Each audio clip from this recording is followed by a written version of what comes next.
Prince Harry has always been more than a royal by title. He has been a man shaped by his experiences, molded by the raw and unfiltered realities of life outside palace walls, and forever marked by the vibrant soul of Africa, a continent that has provided him refuge, perspective, and purpose.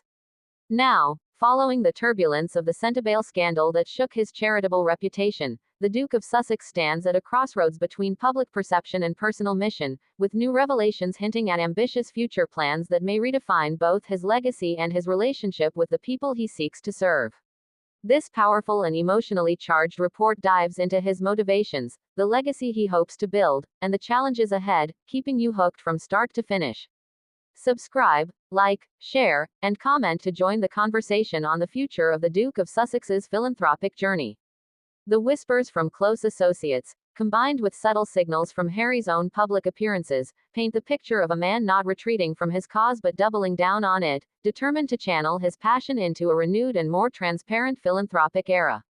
Africa has long been a second home for Harry, a place where the rigid rules of royal duty seemed to loosen, where he found a kind of freedom that contrasted starkly with the scrutiny of British life.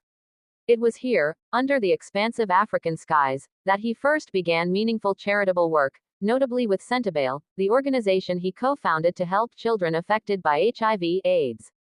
For years, it stood as a shining example of his commitment, but recent scrutiny over its financial transparency and operational choices threatened to cast a long shadow over all that had been built.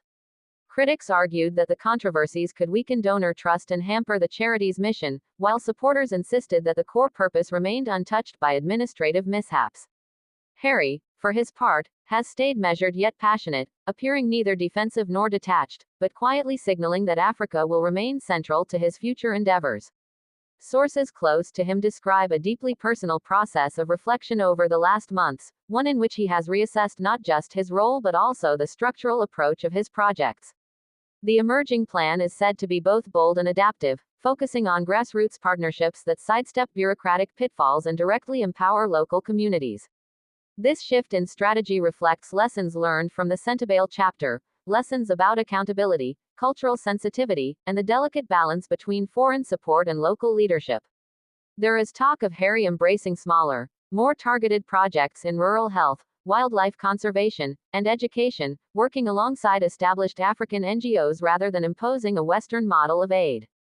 Such an approach could allow for quicker results, more direct community feedback, and a closer alignment with the continent's evolving needs.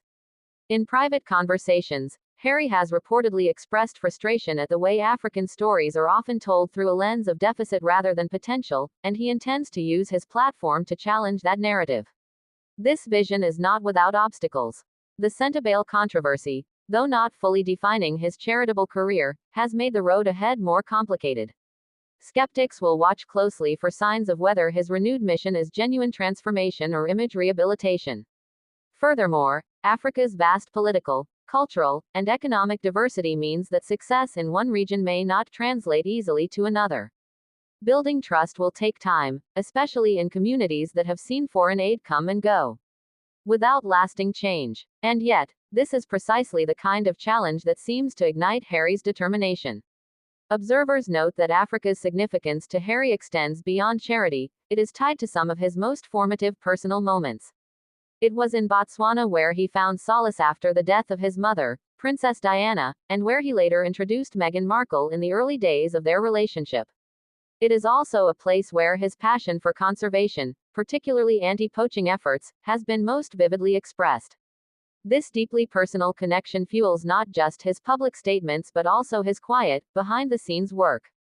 Recent hints suggest that Harry is exploring new initiatives that merge environmental conservation with community development, recognizing that the two are inseparable in many African contexts. In regions where wildlife tourism is a major source of income, protecting natural habitats goes hand in hand with providing jobs, education, and healthcare. By framing conservation as a holistic community investment rather than an isolated environmental issue, Harry could position himself at the forefront of a more integrated philanthropic model. Financially, the next phase of Harry's African mission may also look different. Reports indicate that he is seeking to diversify funding streams, moving away from heavy reliance on royal associated networks and instead cultivating broader global partnerships, including private sector collaborations and tech-driven solutions. Such diversification could insulate projects from the ebb and flow of public opinion while also introducing innovative approaches to long-standing challenges. The stakes are high. Harry's next moves will be closely scrutinized not just by the press but also by African leaders, charity watchdogs, and the communities he seeks to help.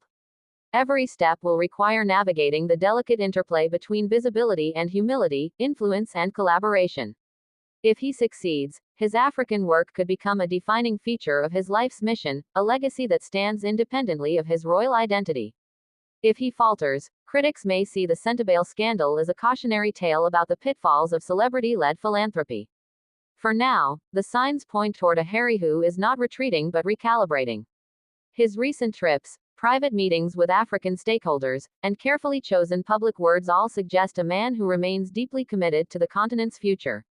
Whether this next chapter will restore, redefine, or even surpass his previous achievements remains to be seen, but one thing is clear: Prince Harry's relationship with Africa is far from over. It is evolving, and perhaps becoming more authentic than ever before. In a world where public figures are often judged by how they handle adversity, Harry's African ambitions may well be his ultimate test. The question now is not whether he will return to the continent, but how profoundly he will shape it in the years to come. Will his future efforts in Africa stand as a beacon of sustainable, transparent, and community-led change, or will the shadows of past controversies prove too long to outrun?